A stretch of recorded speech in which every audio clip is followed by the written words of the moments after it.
Hello everyone, আসসালামু আলাইকুম। Sister বিতে সবাইকে ওয়েলকাম। আজকে আমি আপনাদের সামনে নিউ একটি ব্লগ নিয়ে আসলাম। একটি আঙ্কেল আন্টি আমাদের বাসায় ভাড়া ছিল তিনতলার মধ্যে। উনি এখন চলে গেছেন অন্য জায়গায়। তো ওনার মেয়ের বিয়ে ছিল আজকে। তো বিয়েতে আমরা সবাই মিলে যাচ্ছিলাম। তরবচন্ডীর ওখানে বিয়ে হবে, তো আমরা সবাই মিলে ওখানে যাব। নানা নানু সবাই আগে চলে গিয়েছিল, পরে দিয়ে আমরা এসেছি। আমরা প্রথমে ঢুকতেই দেখি বিয়ের গেট অনেক সুন্দর করে সাজিয়ে রেখেছে ওনারা। ওনারা অনেক লম্বা করে সাজিয়েছে, অনেক বড় করে। তো সেটা আমি দেখাচ্ছি আপনাদেরকে। যে আপুর বিয়েতে এসেছি সেই আপুর বাসার আগে একটি মসজিদ আছে। সেই মসজিদের নানা আর মামা নামাজ পড়তে যাবে, আর আমরা বাসার মধ্যে প্রথমে ঢুকে যাব। আমরা যখন বিয়ের গেটে ঢুকেছিলাম তখন মনে করেছি অনেক ছোট রাস্তা হবে, বেশিটা রাস্তা হবে না।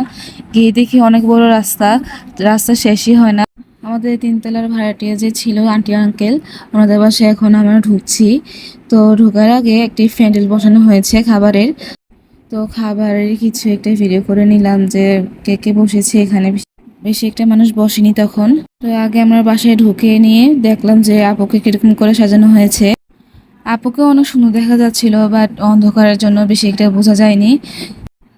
আমরা এখন টেবিলে বসেছি খাওয়ার জন্য। আমরা যখন প্রথমে একটু বসেছিলাম খাওয়ার জন্য তখন বেশি একটা মানুষ বসেনি।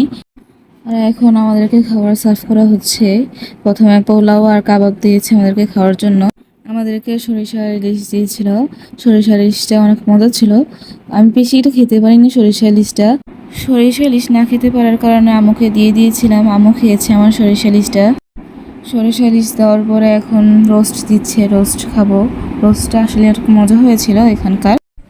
এখানে টেবিলের মধ্যে জর্দা আর গরু গোস্ত রেখে দিয়েছিল, সবাই যেন তাদের ইচ্ছে মতো নিতে পারে জর্দা আর গরু গোস্ত। আমাদের খাওয়া শেষ করার পরে দেখি বরপক্ষ এসেছে। এখন বরপক্ষ ঢুকবে সবাই মিলে। খাওয়া দাওয়া শেষ করার পরে সবাই বউয়ের কাছে এসেছিল দেখার জন্য।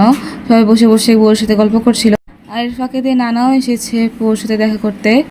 আমি একটু ঘর থেকে বের হয়ে দেখিয়ে নিচ্ছিলাম যে কোথায় রান্না করা হয়েছে বিয়ের।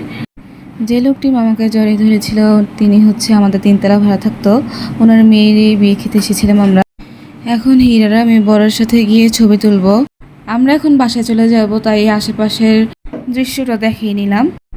তো হীরা, আমি আর বরাবর মিলে একটু রং ঢং করছিলাম ক্যামেরার সামনে। আমরা রাস্তায় গিয়ে দেখি বিয়ের গাড়ি দাঁড় করে রেখেছে এখানে। কিছুক্ষণ পরে এসে নিয়ে যাবে গাড়িটি করে বউ আর জামাইকে।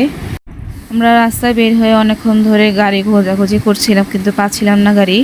সো এভরিওয়ান, আমাদের ভিডিও এতটুকু পর্যন্তই ছিল। আমাদের ভিডিও বেশি বেশি করে শেয়ার করবা, বেশি বেশি করে লাইক করবা, সাবস্ক্রাইব করবা, ফলো করবা। আর সবাইকে আল্লাহ হাফেজ, বিদায়।